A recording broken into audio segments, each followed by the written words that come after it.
Dans votre base de données Access 2013, certains champs appartenant à des tables différentes sont liés.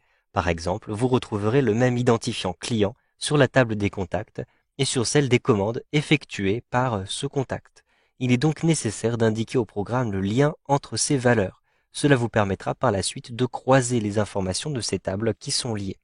Par exemple ici, si j'ouvre ma table avec les clients, je double-clique dessus. Vous le voyez, je vais à chaque fois avoir une référence client. Il s'agit d'un identifiant unique pour chacun de mes clients. Je pourrais ainsi les identifier très précisément. Si je me rends dans l'affichage en mode création, donc un clic droit ici, puis mode création. Vous le voyez, pour les références clients, j'ai ici sur la droite une petite clé qui m'indique qu'il s'agit là de la clé primaire pour cette table-ci. Si maintenant j'ouvre la table des articles, je double-clique ici sur article. De même, je vais avoir une référence produit pour chacun de mes articles. Et cette référence est unique. De même pour les commandes. Si j'ouvre mes commandes, je double-clique à cet endroit-ci, je retrouve les commandes dans un nouvel onglet. Et ici, vous le voyez, je vais avoir des références commandes. Mais je vais aller un petit peu plus loin. Avec un clic droit ici, je choisis le mode création pour voir le contenu de mes commandes. Vous le voyez, je vais avoir une référence de commande avec une clé primaire, mais je vais aussi avoir la référence du client et la référence du produit. En effet, le client va commander un produit et donc cette table de commande va me permettre de relier la table des articles et la table des clients. De même, je vais avoir ici des fournisseurs. Donc si je double-clique ici sur fournisseur, j'ai une référence fournisseur à chaque fois. Vous le voyez, j'ai 4 fournisseurs différents. Si je me rends dans la table des articles, eh bien, je vais avoir à cet endroit-ci la référence du fournisseur pour chacun de mes articles. Donc, cela me crée des liens entre les différentes tables. À quoi ressemblent ces différents liens? Vous allez vous rendre à l'intérieur de l'onglet Outils de base de données pour ensuite retrouver les relations. Je clique à cet endroit-ci sur Relations. Pour l'instant, il n'y a aucune relation. Je vais donc créer de nouvelles relations. Pour créer de nouvelles relations, cliquez simplement ici dans l'onglet Créer, donc celui qui fait partie des outils de relation et non celui qui est l'onglet par défaut du ruban, donc bien celui-ci.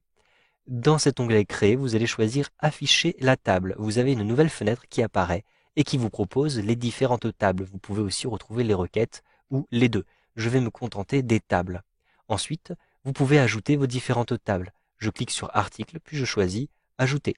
Je clique sur Client et je choisis Ajouter. Je peux déplacer cette petite fenêtre pour que vous puissiez mieux voir les différentes tables qui sont ajoutées ici dans cet espace. Je vais de même ajouter les commandes. Je double-clique sur la table commande, je double-clique sur la table fournisseur pour les ajouter très rapidement. Une fois que vous avez terminé d'ajouter vos tables, vous pouvez cliquer sur Fermer ou bien cliquer sur cette petite croix rouge. Vous avez maintenant, vous le voyez, les différentes tables. Pour réorganiser ces différentes tables, vous allez tout d'abord les redimensionner. Vous voyez que ici, les différents champs apparaissent, mais nous ne les voyons pas tous. Je peux utiliser la barre de défilement, mais le mieux, c'est d'agrandir la table simplement en positionnant le curseur de la souris sur le bord de la table, puis avec un glisser-déplacer, vous allez agrandir la taille de ces différentes tables comme ceci. Maintenant que vous avez précisément le contenu de ces différentes tables, vous pouvez les réorganiser. Vous allez avoir une structure hiérarchique. Donc, tout d'abord, vous avez les commandes au milieu. Puis vous avez les clients et les articles qui sont reliés par les commandes. Donc les clients, par exemple, je vais les positionner sur la droite. Tandis que les articles, je vais les positionner sur la gauche. Vous le voyez, je clique ici dans l'entête de ma table, je maintiens appuyé et je déplace le curseur de la souris. Les articles vont ensuite dépendre de fournisseurs. Donc je vais simplement déplacer les fournisseurs à cet endroit-ci. Donc vous le voyez, les fournisseurs donc se trouvent en dessous des articles qui se trouvent en dessous des commandes et les commandes vont permettre de relier les clients et les articles. Donc les clients et les articles dépendent ensemble de ces commandes. Pour recréer les différentes relations, il vous suffit de créer les relations avec un glisser-déplacer. C'est très simple. Vous avez par exemple ici une référence de produit. Je clique à cet endroit-ci, je maintiens le bouton de la souris appuyé et je déplace ma référence produit ici jusqu'à la référence produit des commandes. Ensuite, je relâche le bouton de la souris et vous le voyez, on me propose de créer une relation. Pour l'instant, nous n'allons pas modifier les types de jointure. Je vais simplement cliquer sur Créer. Et donc vous le voyez, la référence produit de la commande va correspondre à la référence produit de l'article. De même, je vais ici déplacer mes références clients au niveau des références clients de la table des clients et je choisis créer pour créer cette relation. Enfin, je vais ici utiliser les références de fournisseurs. Ce sont les mêmes références que dans la table des fournisseurs. Donc je clique sur créer. Donc vous le voyez, les fournisseurs fournissent des articles, les articles sont commandés et ces commandes sont générées par des clients. Vous avez donc cette structure pyramidale qui a bien été créée à cet endroit-ci. Maintenant que vous avez créé vos relations, vous allez sauvegarder l'ensemble de ces relations. Cliquez simplement en haut à gauche ici sur la sauvegarde et fermez les relations. Avec un clic droit ici, cliquez sur fermer.